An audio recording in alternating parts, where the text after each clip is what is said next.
Olá, bom dia, meu amor, meu amado, meu eleito de Deus, que já está no céu.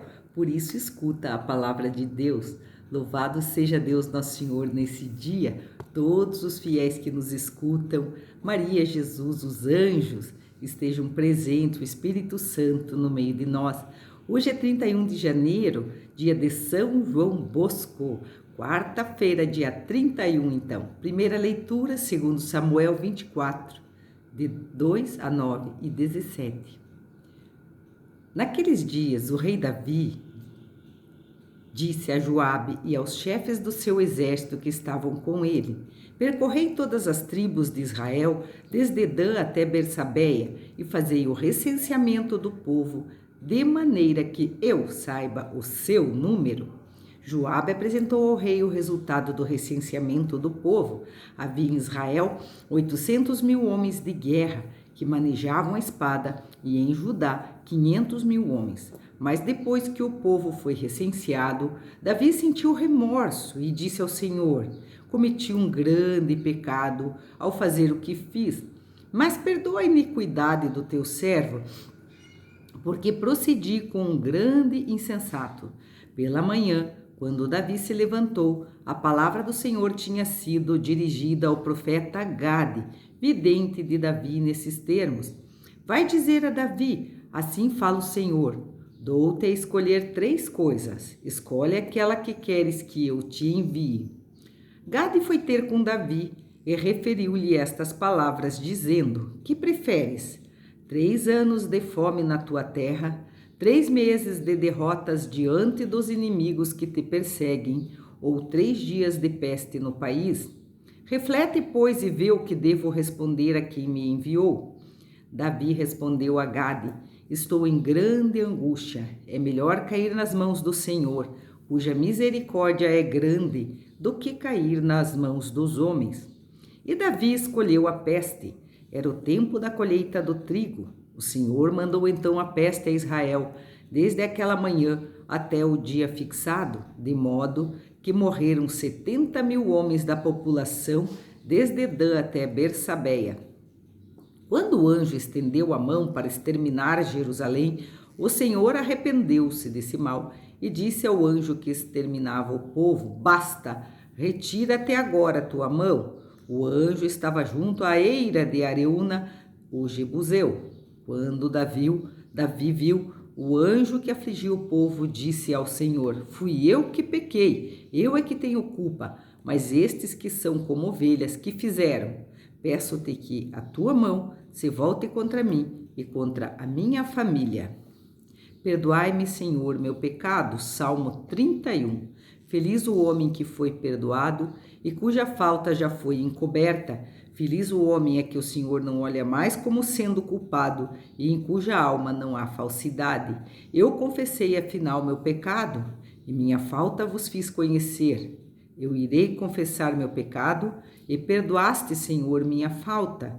Todo fiel pode assim invocar-vos durante o tempo da angústia e aflição, porque ainda que rompam as águas, não poderão atingi-lo jamais. Sois para mim proteção e refúgio, na minha angústia é minha vez de salvar, e envolvereis a minha alma ao gozo da salvação que me vem só de vós. O Marcos 6, de 1 a 6, as minhas ovelhas escutam minha voz, elas me seguem. Naquele tempo, Jesus foi a Nazaré, sua terra, e seus discípulos o acompanharam. Enquanto chegou o sábado, começou a ensinar na sinagoga. Muitos que escutavam ficavam admirados e diziam: de onde recebeu ele tudo isso? Como conseguiu tanta sabedoria? E esses grandes milagres que são realizados por suas mãos, esse homem não é carpinteiro, filho de Maria, irmão de Tiago, de José e Judas e de Simão? Suas irmãs não moram aqui conosco? E ficaram escandalizados por causa dele. E Jesus lhes dizia: um profeta só não é estimado em sua pátria, entre seus parentes e familiares. E ali não pôde fazer milagre algum, apenas curou alguns doentes impondo-lhes as mãos. Admirou-se com a falta de fé deles, e Jesus percorria os povoados das redondezas ensinando. Grande beleza essa palavra, né?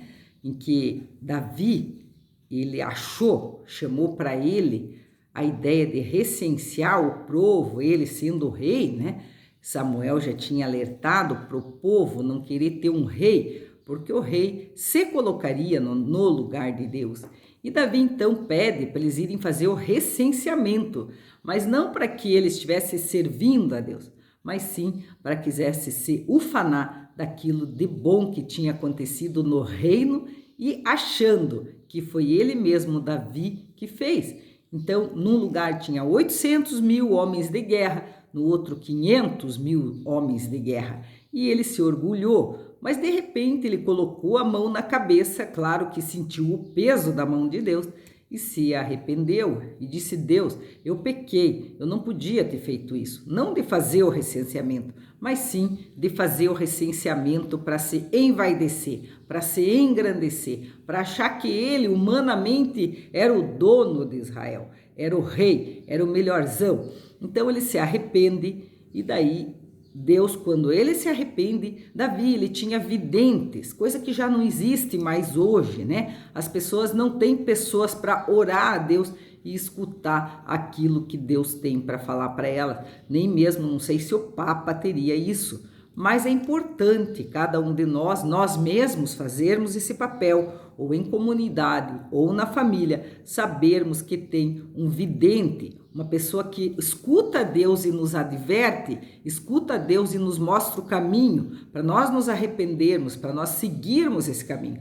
É importante, então, estarmos abertos aos profetas, aos que nos corrigem, ao que nos mostram que caminho devemos seguir. Então, quando Davi se arrepende, obviamente que o profeta já vem com a resposta: sim, Deus aceita o teu perdão, mas você vai ter que escolher 3 coisas que vão acontecer, porque Deus, ele não deixa sem assim, ele é justo, sem uma puniçãozinha para as pessoas se limparem, se converterem daquilo que fazem de errado.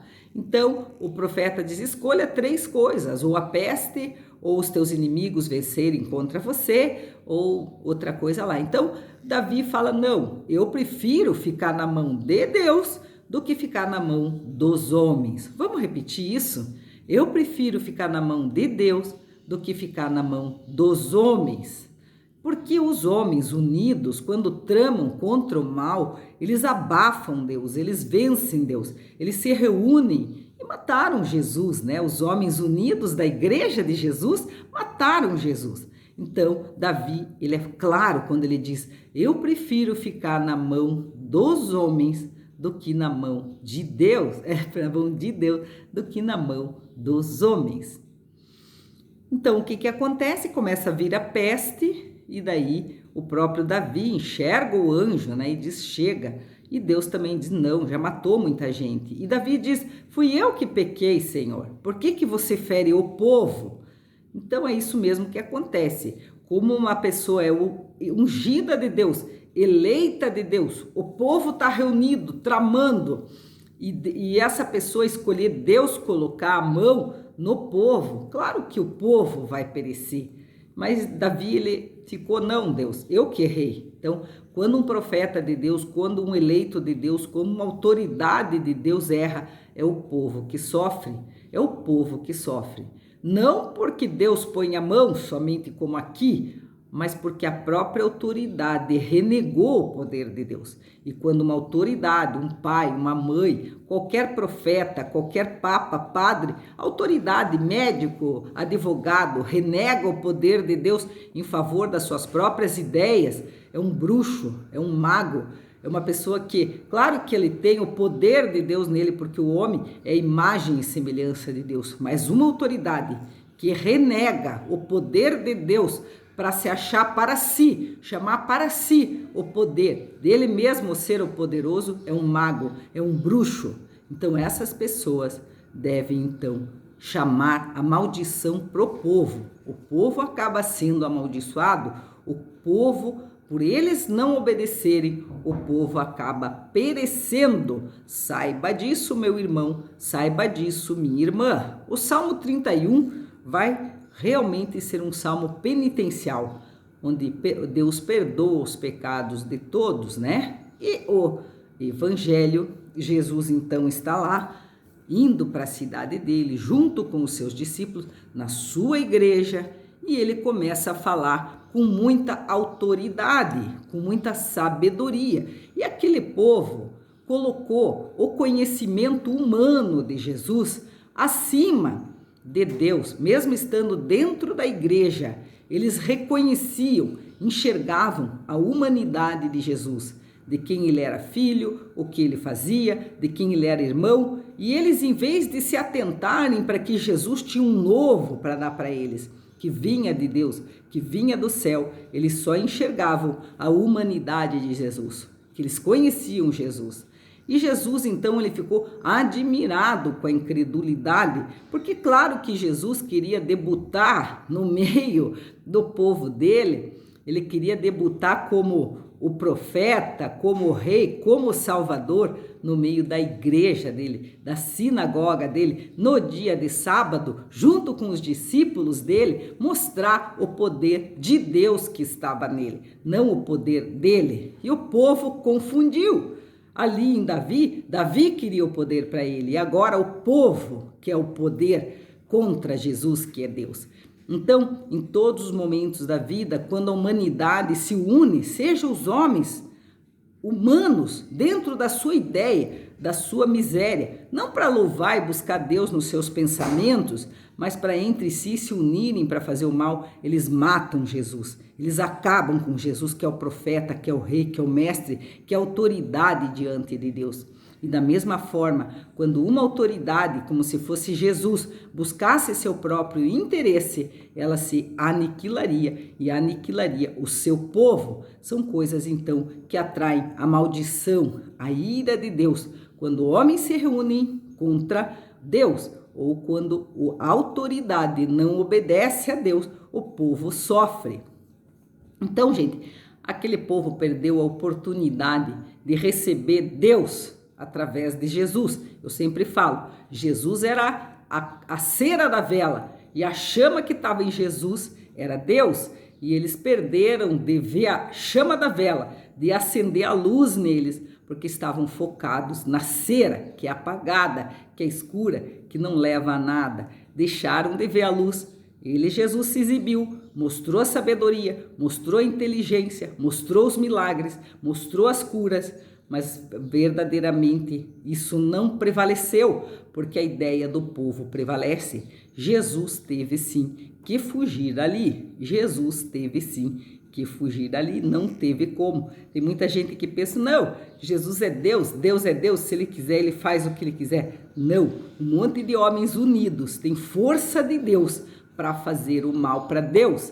E um homem, autoridade, que não recebe Deus, tem o poder também para destruir o seu povo, porque essa autoridade foi feita para encaminhar, foi feita e não está fazendo a vontade de Deus, então acontece que o povo é destruído. O que fazer então? Sempre olhar para cima, tanto o povo, antes dos reis, antes das autoridades, eles todos olhavam para o céu e eles todos se uniam em louvor para ouvir o que Deus tinha para falar. Então essa é a saída. Você, quando tem uma autoridade, ela tem que ser de Deus. Se ela não for, caia fora, porque você vai receber as bênçãos da mente daquela pessoa e não as bênçãos de Deus que poderia estar nela. Ela mesma rechaçou Deus da vida dela. Então caia fora. Qualquer autoridade, pai, mãe, padre, freira, sei lá quem, professor, juiz, médico, que não seja de Deus, que esteja agindo pela sua própria mente, saia fora. A pessoa tem que ser ungida em nome de Deus que cura, em nome de Deus que faz justiça, em nome de Deus que faz o filho obedecer, porque senão o povo vai ser amaldiçoado e você junto. E quando tiver um monte de gente unida e você é de Deus, caia fora, porque as pessoas unidas matam Jesus, crucificam Jesus, derramam o sangue de Jesus na cruz. O que nós queremos para esse dia? Nós queremos a paz, nós queremos autoridades comprometidas com o amor de Deus e nós queremos um povo que aclama Jesus Cristo em sua família, um povo que tem uma vida nova, que recebe a conversão, a ressurreição de Cristo e que para de humanamente ser Deus, Amém.